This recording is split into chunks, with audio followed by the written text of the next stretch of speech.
പ്രിയ പ്രേക്ഷകർക്ക് സീരിയൽ ന്യൂസിലേക്ക് സ്വാഗതം.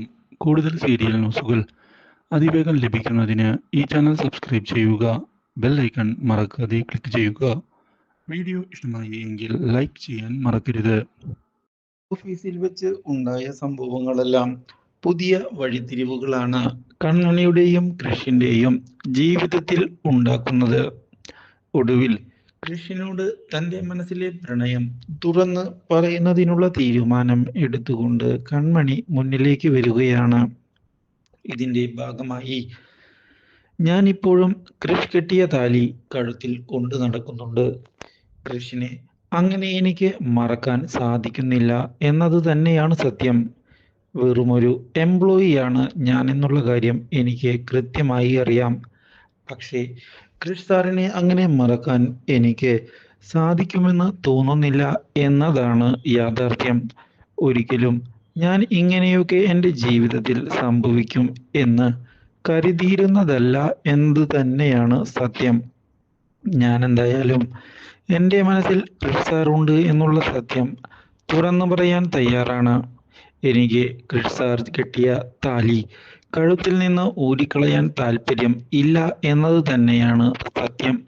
എന്താണ് ക്രിഷ് സാറിന് ഈ കാര്യത്തിൽ പറയാനുള്ളത് എന്ന് ചോദിച്ചതിനെ തുടർന്നാണ് ക്രിഷ് കിടന്നുറങ്ങുന്നത് കൺമണി കാണാനിടയാകുന്നത്. ഇതോടെ കൺമണിക്ക് ആകെ നിരാശ ആയിരിക്കുകയാണ്. ഒരിക്കലും ഇങ്ങനെയൊരു വഴിത്തിരിവ് കൺമണി പ്രതീക്ഷിച്ചില്ല. ഞാനിത് ആരോടാ പറയുന്നേ? ആര് കേൾക്കാനാ? ഇങ്ങനെ ഉറങ്ങിപ്പോയവരോട് എങ്ങനെയാണ് ഒരു കാര്യം കൃത്യമായി പറഞ്ഞ് മനസ്സിലാക്കാൻ സാധിക്കുക? എന്തായാലും പോട്ടെ എന്ന് പറഞ്ഞുകൊണ്ട് അവിടെ നിന്ന് കൺമണി പോകുന്നു. പിറ്റേന്ന് രാവിലെ ഉറക്കമുണർന്ന കൃഷ് കൺമണിയെ ചെന്ന് കാണുകയാണ്. കൺമണി, ഞാൻ ഇന്നലെ ഉറങ്ങിപ്പോയത് എപ്പോഴാണ് എന്ന് പോലും അറിഞ്ഞില്ല. ജോലി കാരണം ക്ഷീണമായി, അതുകൊണ്ടാണ് ഞാൻ ഇങ്ങനെ ഉറങ്ങിപ്പോയത് കേട്ടോ.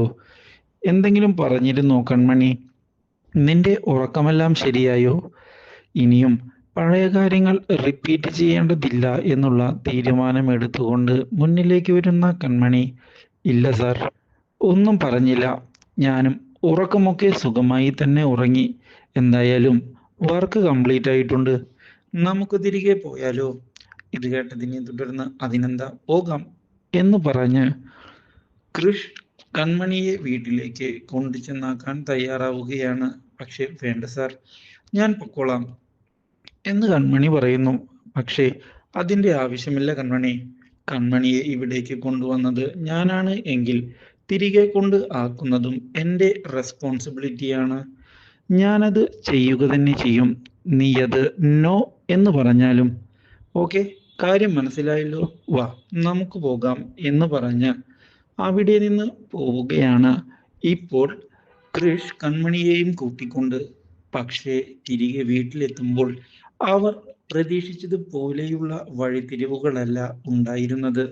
കൺമണി വന്ന് ഇറങ്ങുന്നത് കാണാൻ ഇടയാകുന്ന ധനലക്ഷ്മി ദേഷ്യം പിടിച്ച് അവിടേക്ക് ചെല്ലുകയാണ്.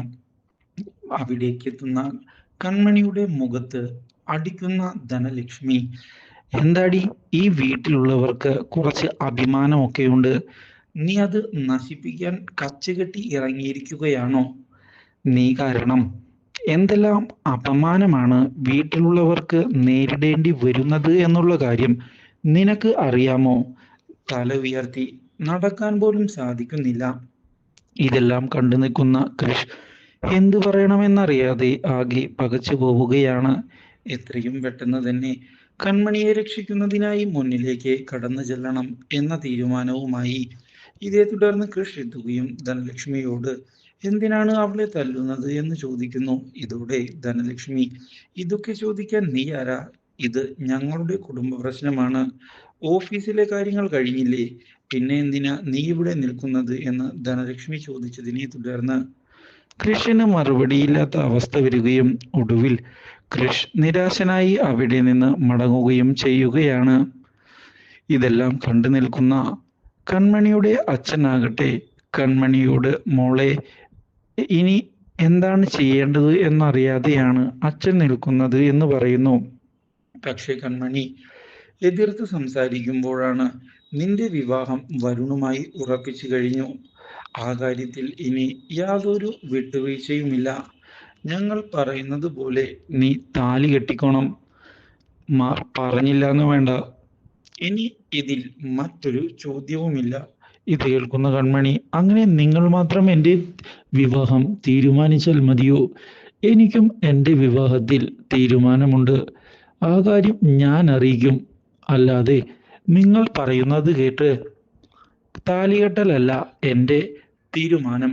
മനസ്സിലായോ എന്ന് കൺമണി തിരിച്ചടിച്ചതിനെ തുടർന്ന് പ്രതികാരവുമായി മുന്നിലേക്ക് പോകാൻ ഒരുങ്ങുകയാണ് ഇപ്പോൾ ധനലക്ഷ്മി. എന്നാൽ ഇതേ സമയമാകട്ടെ, തിരികെ വീട്ടിലേക്ക് പോകുന്ന സമയത്ത് കൺമണിയെ ധനലക്ഷ്മി തല്ലുന്ന രംഗമാണ് കൃഷിന്റെ മനസ്സ് നിറയെ. ഇതോടെ കൃഷാകെ തകർന്നു പോയിരിക്കുകയാണ്. ഒരിക്കലും ഇങ്ങനെയൊരു വഴിത്തിരിവ് കൃഷ് പ്രതീക്ഷിച്ചതല്ലായിരുന്നു.